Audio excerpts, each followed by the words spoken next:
Baik, Assalamualaikum warahmatullahi wabarakatuh. Kami dari kelompok formalin NIM 065 sampai 067. Dengan judul resumnya, analisis kualitatif dan kuantitatif formaldehid pada ikan asin di Madura. Next.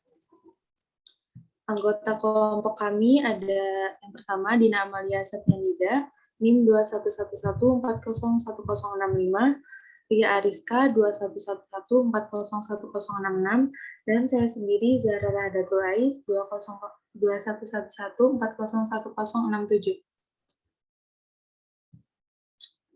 Next. Latar belakang dari resum ini adalah pengamatan ikan secara tradisional bertujuan untuk mengurangi kadar air dalam tubuh ikan.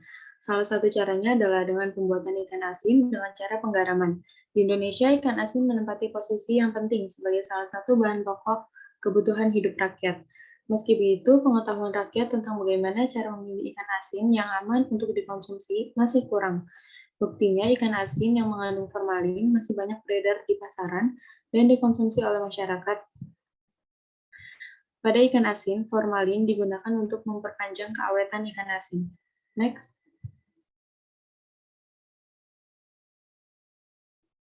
Formaldehid atau biasa lebih dikenal formalin adalah salah satu zat tambahan makanan yang dilarang. Meskipun banyak masyarakat yang mengetahui jika zat ini berbahaya jika dikonsumsi, namun penggunaannya justru semakin meningkat dan disalahgunakan untuk dikonsumsi. Jika formalin ini dikonsumsi, dampaknya akan muncul setelah beberapa tahun kemudian. Formalin dapat bereaksi cepat dengan lapisan lendir, saluran pencernaan, dan pernafasan. Di dalam tubuh, cepat teroksidasi, membentuk asam format, terutama di hati dan sel darah merah. Apabila formalin ditambahkan pada makanan, maka akan mengakibatkan keracunan, seperti sakit perut yang akut, mual, muntah, timbulnya depresi, susunan syaraf, dan kegagalan peredaran darah. Next. Tujuan dilakukan penelitian ini adalah untuk menentukan apakah terdapat zat formalin pada 4 sampel ikan asin di Pasar Kamal, Pasar Socah, Pasar Besar Bangkalan, dan salah satu pasar di Sampang.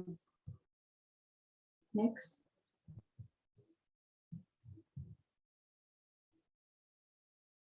Selanjutnya akan dibacakan oleh teman saya, yaitu Ria Ariska. Dipersilakan. Metode penelitian. Waktu dan tempat Juni 2010, tempat Laboratorium Teknik Industri Pertanian Fakultas Pertanian Universitas Trunojoyo. Bahan dan alat penelitian. Bahan sampel pada penelitian ini adalah ikan asin yang diperoleh dari beberapa pasar tradisional. Bahan kimia yang dipakai adalah asam kromatofat. Alat-alat yang dipakai pada penelitian ini adalah beaker gelas, pengaduk, kompor, tabung reaksi, Erlenmeyer, dan spektrofotometer. Prosedur penelitian. Pengujian awal dilakukan secara kualitatif. Jika hasil uji positif akan dilanjutkan dengan pengujian secara kuantitatif memakai spektrofotometer. Pengujian secara kualitatif. Timbang bahan sebanyak 5 gram, masukkan aqueous dalam beaker gelas sebanyak 50 ml, kemudian dididihkan, masukkan bahan yang diuji ke dalam Erlenmeyer, lalu direndam dengan aqueous yang mendidih. Masukkan asam kromatofat, lalu aduk. Produk yang mengandung formalin akan ditunjukkan dengan perubahan warna air dari bening menjadi merah muda hingga ungu. Semakin ungu berarti kadar formalin semakin tinggi. Hasil berdasarkan uji laboratorium yang dilakukan di Laboratorium Teknologi Industri Pertanian terhadap sejumlah sampel ikan asin, seluruh sampel ternyata mengandung formalin dengan kadar beragam. Sampel ikan asin dari Pasar Kamal, Madura memiliki kandungan formalin 29,10 mg per kilogram. Sampel ikan asin dari Pasar Socah dipastikan mengandung formalin 30,69 mg per kilogram.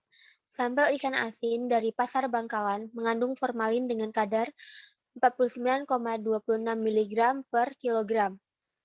Sampel ikan asin yang diambil dari salah satu pasar di Sampang ternyata juga memiliki kadar formalin cukup tinggi yaitu 44,14 mg per kilogram. Slide selanjutnya akan disampaikan oleh teman saya, Dina Amelia Septianingsih. Baik, selanjutnya ada pembahasan. Pada penelitian kali ini, peneliti menggunakan asam kromatofat untuk mengetahui keberadaan formalin dalam ikan asin secara kualitatif. Asam kromatofat digunakan untuk mengikat formalin agar terlepas dari bahan. Formalin juga bereaksi dengan asam kromatopik menghasilkan senyawa kompleks yang berwarna merah keunguan. Reaksinya dapat dipercepat dengan menambahkan asam fosfat dan hidrogen peroksida. Caranya, bahan yang diduga mengandung formalin ditetesi dengan campuran antara asam kromatopik, asam fosfat, dan hidrogen peroksida. Jika dihasilkan warna merah keunguan, maka dapat disimpulkan bahwa bahan tersebut mengandung formalin. Dengan membubuhkan formalin, bahan pengawet bukan untuk makanan, maka ikan tidak ditumbuhi jamur dan lebih awet.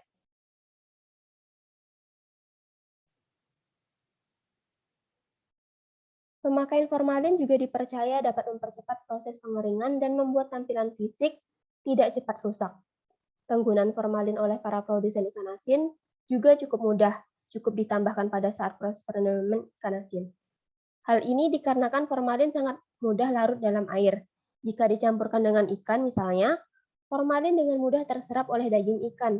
Formalin mempunyai sifat formaldehida yang mudah larut dalam air sampai kadar 55%. Sangat reaktif dalam suasana alkalis serta bersifat sebagai zat reduksi kuat. Mudah menguap karena titik didihnya yaitu minus 21 derajat Celcius. Secara alami, formaldehida juga dapat ditemui dalam asap pada proses pembakaran makanan yang bercampur fenol, keton, dan resin. Dan yang terakhir ada kesimpulan dari resume jurnal kami, di mana penelitian ini bertujuan untuk mendeteksi adanya kandungan formalin pada ikan.